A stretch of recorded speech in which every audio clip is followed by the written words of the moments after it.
Good evening and welcome back to Be Rich. Vinod is still away, and so we thought we will discuss with Sashwath on matters related to stock and economics. I think we went too much on economics last time, so I thought we will take a stock specific topic. The Indian luggage market is very interesting. One branch of the pyramids had control over VIP and still have control over VIP.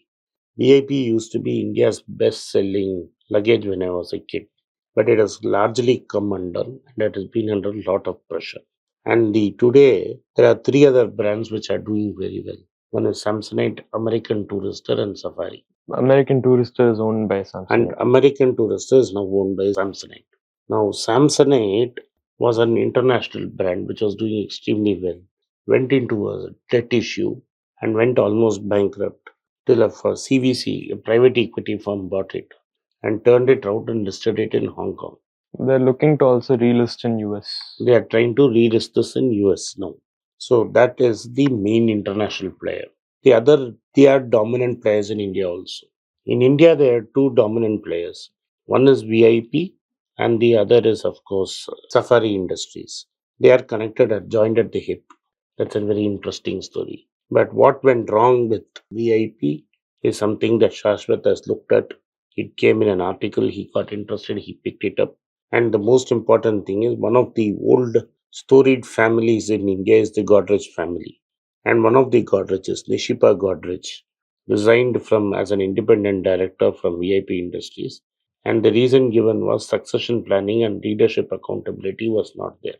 The chairman Dilip Piramal acknowledged her exit and said, "Let us not read too much into the company, her resignation, and we should concentrate on the company's recovery effort."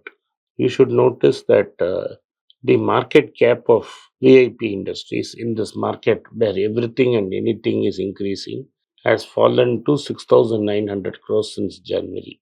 And there is also a rumor that Piramal family may sell out their stake to somebody, and competition has increased in this.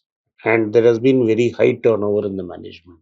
But I will take allow Shashwat to look at the analysis, and this is not a consideration recommendation at all. This is to tell you what not to consider. Right. So, this company is one which is very popular. A lot of us have old suitcases from VIP, which we still use. It's very durable, or at least was very durable before they shifted their production to Bangladesh, and they had quality issues, which became a big failure. But before this lull in the history of VIP, like my uncle said, has been a very popular brand, and it's been extremely reliable. Suitcases which my grandparents had bought are still with us in the family, which we are able to use quite well. So, what is up with VIP Industries is the question. So, VIP Industries is a company which has always enjoyed a privileged amount of market share in India because of the brand name which has come to be identified with it, especially because of the big family backing that it has. And this company has delivered quality products in the past, but today it seems to be going through a tough phase in its existence. So, VIP Industries, if you look at its finances, they have more debt than they do have reserves. So, what does this signify for the company? It signifies that somewhere along the line, that is around 3-4 years ago, they started amping up their borrowings in a very rapid fashion, probably due to expansion and competition with up and coming companies like Safari and their existing rivalry with Samsonite. VIP had to reinvent themselves, and they made a bet to go into soft luggages, soft cover luggages, which was a failed attempt because it turns out that hard casings were what the market wanted at the time and still do. So we see that VIP lost out on that front. And because VIP made a few strategic decisions which didn't pan out so well for it, and in the environment of rapid competition, what has ended up happening is that VIP now is saddled with debt, which they are finding it difficult to manage. And the promoter family doesn't seem to be too interested in running VIP anymore. They think that it seems to be more of a dead end rather than a land of opportunities. And we can see that through their financial statement as well. They have borrowed heavily in the past few years and they have had nothing to show for it. Their operating profit margins are very, very low. and they make sales revenues in terms of thousands of crores, but their net profit is not even 100 crores. It's about 50, 60 crores, which is quite low in terms of the net profit margin. So this company is struggling. And if you look at its competitor, we see something interesting. Safari, which has been in the luggage manufacturing business for quite a while, but was recently acquired by, not recently, but relatively recently acquired by someone who had actually worked in VIP as a high level board member, who ended up resigning and buying a controlling stake in Safari Industries, and now is one of the largest promoters of Safari. And Safari is a company which has very good financials, although albeit it's a little too expensive for our taste, the stock that is. And if you look at their financials, they're sitting at a quite comfortable position compared to VIP Industries.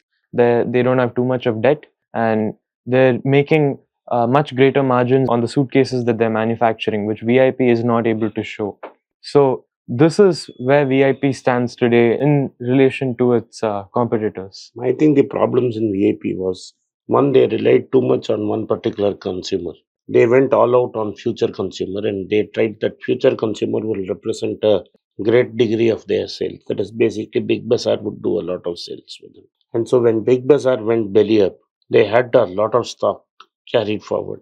They had about 300 crores stuck with stock. And then what they did an attempt to turn around the company, they shifted production from India to Bangladesh, thinking Won't costs will suffer. come down because especially labor costs will come down. Unfortunately for them, what happened is Bangladeshi workers could not produce the same quality of products that the Indians could. Indians could, and therefore they lost. And a lot of the high turnover of the companies has also created problem. The one of the guys who went is Sudhir Jatia, and Sudhir Jatia is the man who has bought Safari and turned it around. And another guy called Sudeep Ghosh has left.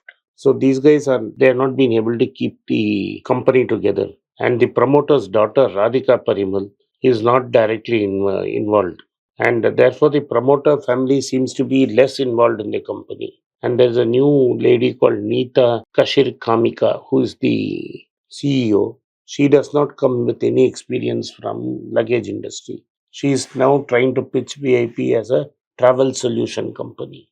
I do not know what is happening. But Samsonite has gone through the same problem, and it was bought by a private equity who took the company private.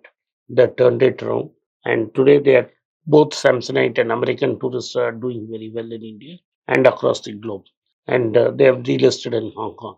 So what Parimal needs to do is to infuse a lot of money into this company first to reduce debt, and then see how he can get rid of that soft luggage bet and try to compete with his ex-employee Jatia. Looks a tall order. And for a company which does thousands of crores in turnover, its net profit is only 54 crores, which is very low. So this is a case where a big brand has been destroyed. The loan is not brought under control, like it was not in Syntex. Syntex as a brand exists as a subsidiary of another company now. The promoters and the shareholders lost everything, and that is exactly what would happen to VIP shareholders. But how much debt are they able to bring down? Within what period is something we have to see. It will be easier for the promoter to sell out, take the money, and a new promoter to turn it around. But we have to wait and watch what is happening. But this is a cautionary tale which clearly says because a brand was great, don't jump into the stock. Because we keep telling you about Peter Lynch and say if you like the product, look at the company. But don't buy the stock without even looking at the financials. If you had looked at the financials, when you had studied the history of this VIP, you won't touch it with a bar spoon. This was a cautionary tale.